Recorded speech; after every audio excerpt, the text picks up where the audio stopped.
Howdy, Ags. It's been a long day. Left the house just before 7 o'clock this morning to get to Aggie Land to watch A&M play Utah State. Watched the game, grabbed a bite to eat afterwards, headed home, and I'm just about back to the casa now. But your Ags are 2-0. Regardless of what the score indicated or what people are taking away from it, they are 2-0. So a win is a win. Ags win 44-22. I think I'm going to dub this team at the moment the Flex Seal team. So I think there's some good things to take away from this, and some things we want to grow on for sure to take away from this game.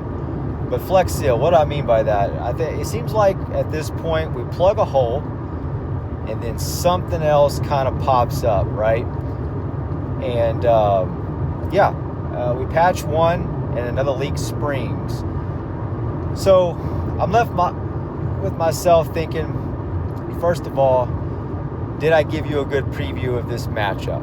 That's, my biggest concern, my top priority, giving you a good preview. My prediction was 42-10. And there for a while, I really thought I had it. I thought I was going to get it. I thought it was real close. And it kind of was, and it kind of wasn't, right?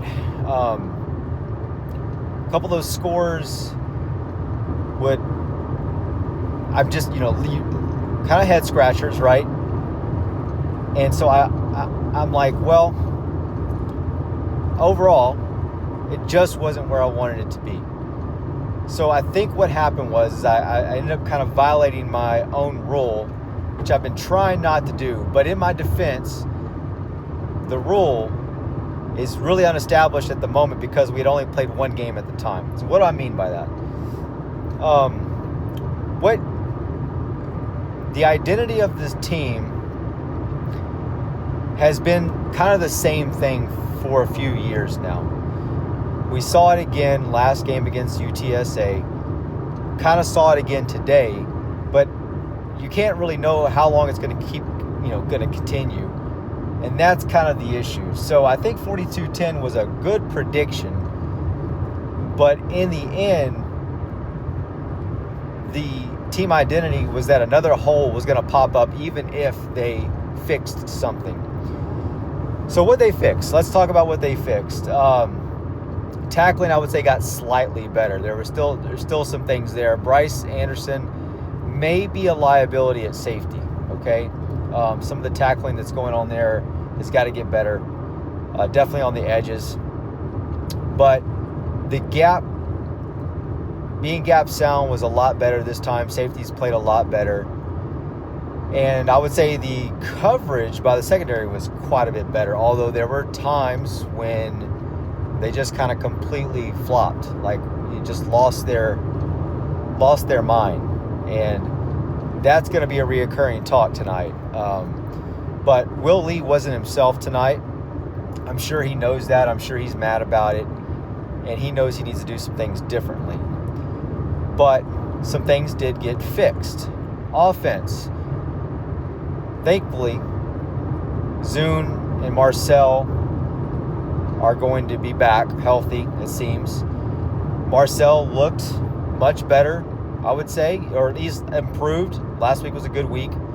68% from him, I think 220 yards. We got just over 300 altogether passing. We ran much better this game, and we defended the run much better. They had under 100 yards rushing. I think we were just over 200 yards rushing. So in a lot of ways, this really felt like a much easier win to me. Even though the result wasn't really where I wanted it to be, the way they attained it felt much easier than what we did last week. So similar result last week, right? 42-24 last week. It's a better win overall score-wise this week. Maybe not quite as good a team. But leaving at the score, not where I wanted it, it felt easier. The issue is that the team kind of continues to make these mistakes, and they lose focus is what's happening. And so this is kind of what I'm getting at with the identity. I think the identity of this team right now, whether offense or defense, and mostly defense, is just simply that they are not consistent. They're just not consistent enough to play at the level that we see them play from time to time. Like, I think it was, when did it happen? I can't remember exactly what point in the game it happened, but Elko lit into the second team. And I'm pretty sure that's when the sack fumble took place, was like the play after or a few plays after.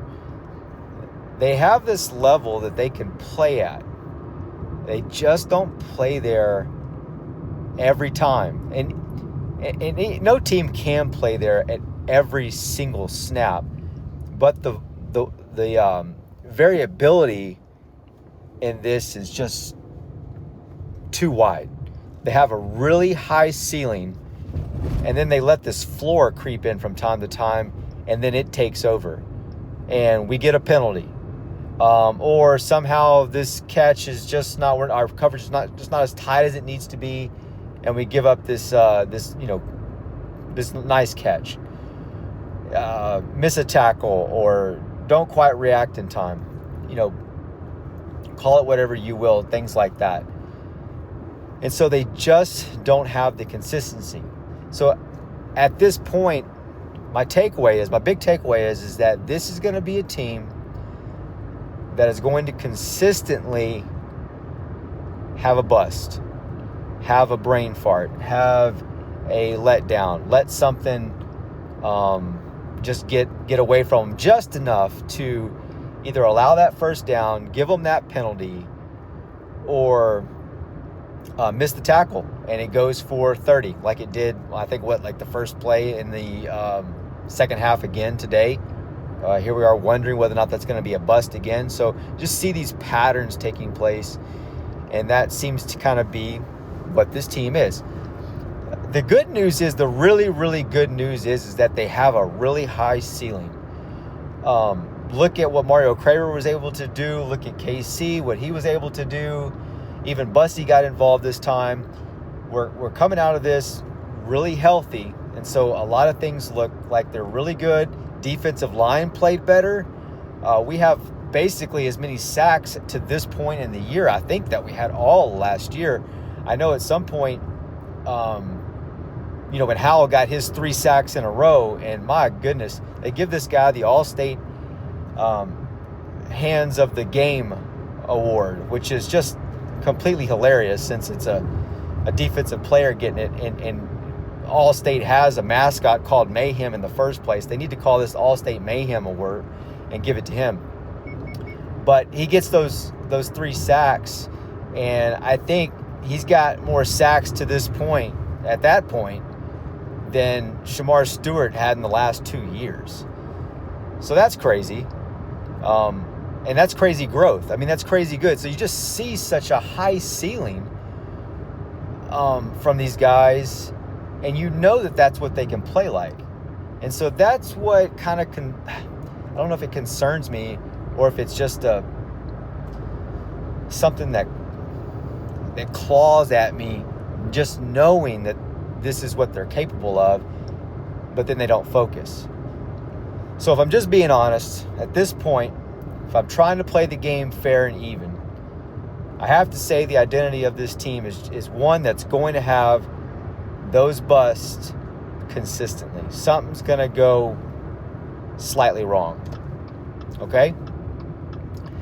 I'm thinking to myself, though, how is it that they could possibly convince me otherwise?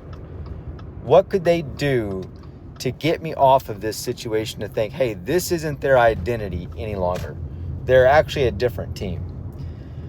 Well, we got Notre Dame coming up next week, so that will be a great opportunity for them to do just that. And if they're going to do that, here's how I think they do it. And here's what I would maybe diagnose as part of the problem. First off, Notre Dame's got a bye this week. So they are chomping at the bit, watching us like a hawk, figuring out what we're going to do. So we are just super, super vanilla right now, right? We're not doing anything special or fancy.